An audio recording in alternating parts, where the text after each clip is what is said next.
Hi அனைவருக்கும் வணக்கம். நான் உங்கள் ஆதிச்சுடர். நம்ம ஆதிரை கிராஃப்ட்ல இன்றைக்கு காசி அன்னபூரணி தாயாரின் திருவுருவ சிலைகள் தான் கொண்டு வந்திருக்கோம். ரொம்ப அழகழகான கலெக்ஷன்ஸ் நம்ம கிட்ட இருக்கு. அன்னபூரணி தாயார் என்று சொன்னாலே நிறைய புராணங்கள் அவங்க கிட்ட இருக்கு. நம்ம ஒன்னொன்னா நம்ம பார்க்கலாம்.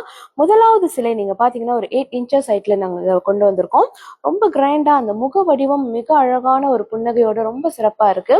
ஸோ கீழே பாத்தீங்கன்னா அழகா ஒரு பீடம், அதற்கு மேலாக அமர்ந்த கோலத்தில் இரு திருக்கரங்களோடு அன்னபூரணி தாயார் இருக்காங்க. நீங்க பாத்தீங்கன்னா அவங்க கைகள்ல எப்போதுமே ஒரு கரண்டியும் ஒரு கிண்ணமும் இருக்கும். ஸோ இது உணவளிப்பதற்கான ஒரு சின்னமாக எப்போதுமே கருதப்பட்டாலும் இவங்க ஞானத்தின் காரிகை, ஞானத்தை அள்ளி கொடுக்கக்கூடியவர் இந்த அன்னபூரணி தாயார். ஸோ ஒரு காசி அன்னபூரணி தாயாரோட திருவழிபாடு ஒரு இடத்துல இருக்குன்னா அங்க வறுமைகள் வராது. அதே மாதிரி ஒரு ஞானமான மனிதர்கள் அங்க கண்டிப்பா இருப்பாங்க. அந்த அளவுக்கு ஞானத்தை வழங்கக்கூடிய தாயார் தான் அன்னபூரணி. ஸோ நம்ம கிட்ட சின்ன சைஸ்லயே அவங்க இருக்காங்க. ஒரு 5 இன்ச்சஸ்ல இருக்காங்க. நீங்க பார்க்கலாம். ரொம்ப கியூட்டா இருக்கும் இந்த சிலையுமே. அதை விட சின்னது கேட்டாலுமே நம்ம கிட்ட இருக்க ஒரு 2 இன்ச்சஸ் ஹைட்ல இருக்காங்க. ஸோ இதெல்லாம் நம்ம நம்மளோட வேலை இடங்கள்ல அல்லது வியாபார தலங்கள்ல கார் டேஷ்போர்ட்ல விற்கக்கூடிய சின்ன சின்ன சைசஸ் இதெல்லாம்.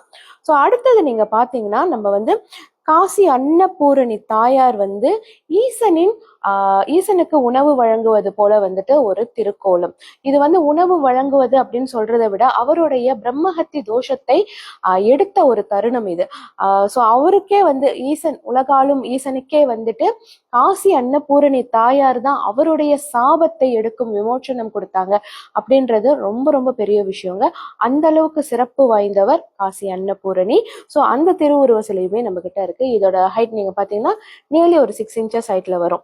ஸோ அடுத்தது நீங்க பாத்தீங்கன்னா நம்ம கிட்ட இந்த மாதிரி ஒரு குட்டி சைஸ்ல இருக்கக்கூடிய அன்னபூரணி தாயாரின் சிலை வடிவமும் இருக்கு. பொதுவா இந்த சிலைகள் நீங்க பாத்தீங்கன்னா நம்ம வீட்டுல ஒரு பூஜை செய்யும் போது வீட்டுக்கு வருபவர்களுக்கு நம்ம கொடுப்பாங்க. ஸோ இது லைட் வெயிட்ல இருக்கும். இது பிராஸ் கிடையாது. இது நார்மல் மெட்டல்ல இருக்கிறது. ஸோ இது எல்லாமே நம்ம கிட்ட இப்ப ரெடி ஸ்டாக் அவைலபிளா இருக்கு. யாருக்கு எந்த மாதிரி பிடிச்சிருக்கோ கண்டிப்பா உடனே கிராப் பண்ணுங்க. அன்னபூரணி தாயாரோட திருவுருவம் கண்டிப்பா ஒவ்வொருத்தரோட வீட்லயும் இருக்கணுங்க. நன்றி, வணக்கம்.